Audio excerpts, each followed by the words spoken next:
first Prime Minister of India, Mr. Jawaharlal Nehru, had a vision for the nation. So he wanted to bring India a social and economic change.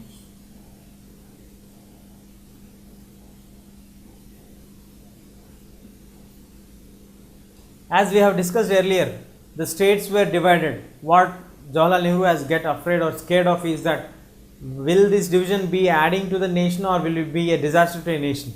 But really, in reality, if we see now, the division of the state has consolidated India to emerge into a stronger nation. Now let us moving on to the topic of social and economic changes. According to Jawaharlal Nehru, he set up planning commission.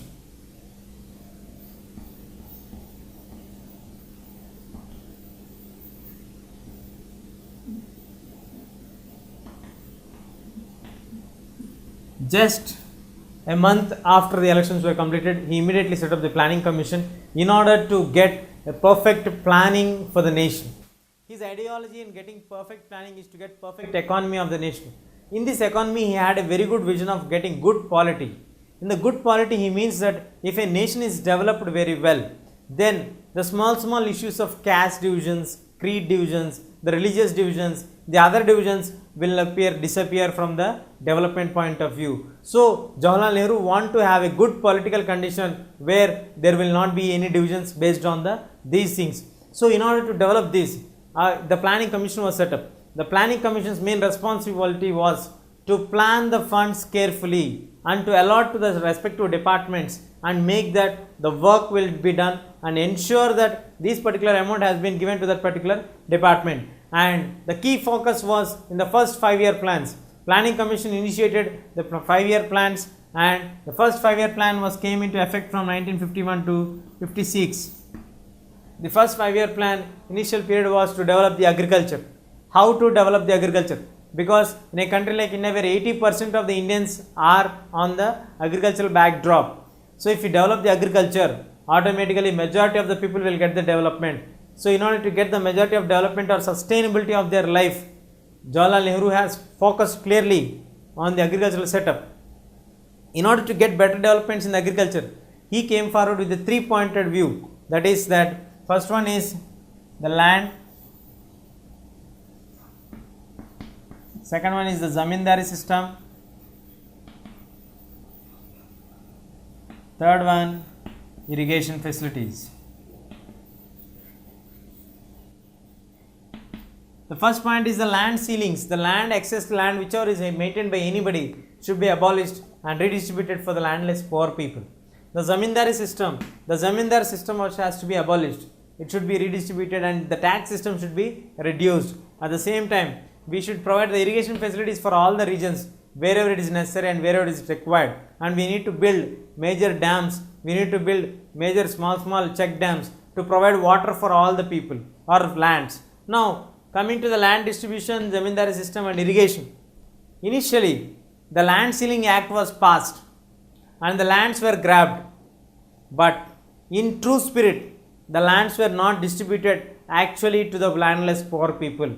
The lands were occupied or taken over by the government, but for a larger period of time, the entire lands were under the control of the major landlords who are present here and the zamindars who maintained their control by removing the Dalits or the lower caste people for whom the lands were allotted. And in some regions, the irrigation facilities provided not only the drinking water but also the facilities for agriculture in all the regions. So the dams have provided good advantage, but because of the unsatisfied or unfulfilled Land Ceiling Act, the people could not accomplish their goals of establishing a free and fair agricultural setup. In this way, the initial first-year plan was not met to its success, but we have to acknowledge that it has the irrigation facilities which improved in the larger areas. In the second 5-year plans, we have got the concentration on the industrial sector.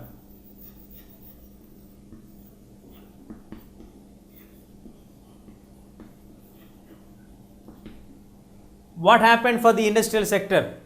Whether the industrial sector saw its success? What happened in the same with the first 5-year plan? What it was repeated with the second 5-year plan? We shall discuss about that now. Now we shall discuss about the foreign policy of India.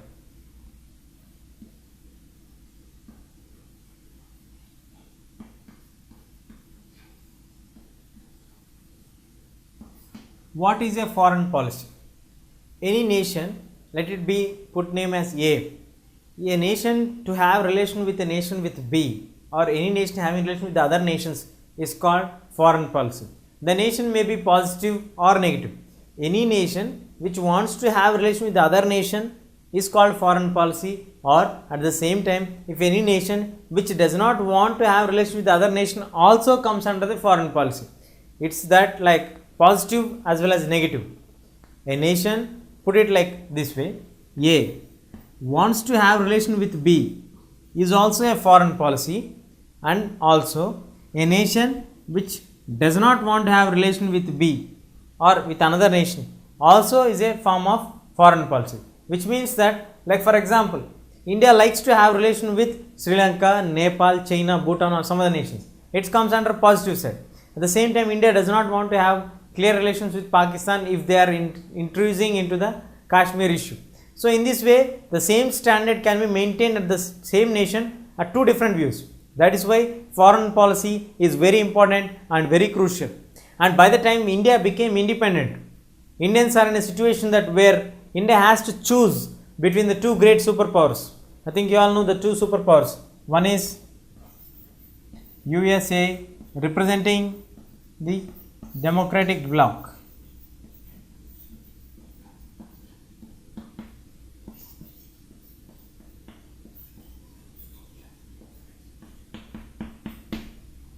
The other superpower what we are having is the USSR.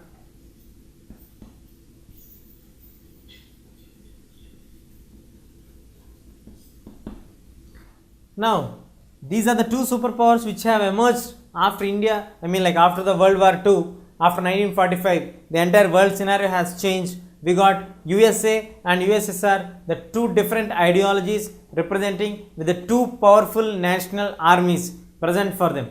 Later on, they moved on to turn into two superpower nations. Now, USA is a bloc which is having a support of nearly 30 nations, and they are truly democratic countries or capitalistic countries. Whereas USSR, the Union Soviet of Socialist Republic, is a communist country which is having a backup of nearly 19 nations around it, and so this is another group. So we have a group A headed by USA and group B headed by USSR. Now India is in a situation like which country has emerged recently into an independent nation after 1947, have a choice to join either USA or USSR.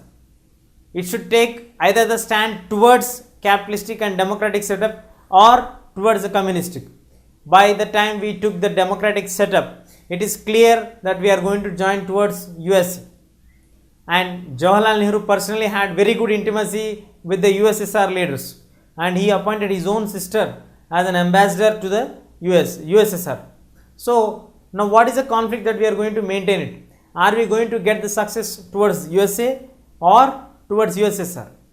The clear ideology was made by our leader Mr. Jawaharlal Nehru, and he made it very clear that he is not going to join in any of the blocs. And he started the movement called non-aligned movement, not to align either towards the USA or towards the USSR. He made it very clear that he is going to stand alone in the middle, and he is going to maintain very good relationships with USA and with USSR.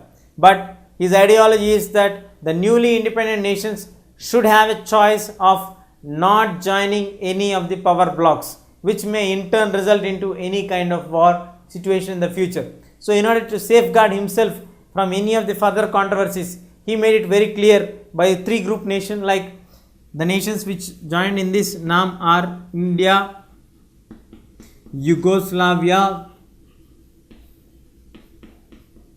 and Egypt. From India we have Jawaharlal Nehru, from Egypt we have Gamal Abdel Nasser and Joseph Brizo Tito of Yugoslavia. These three main leaders signed the charter in 1954-55, mentioning that the non-aligned movement is going to take part. Initially, he has to get the criticism from both the two superpower blocs and the other nation groups but later they understood the real interest of the NAM policy and later they appreciated. Today India is a leader of the NAM group of 77 countries, which is the largest group owned by the Indian leadership. Now moving on to the facts of because of the Indian foreign policy, did we go into any kind of wars? Are the wars being successful for us or being failure for us? What were the consequences? When did we get real actual situations of war? What are the conditions which led us to go for war? We'll discuss all these things.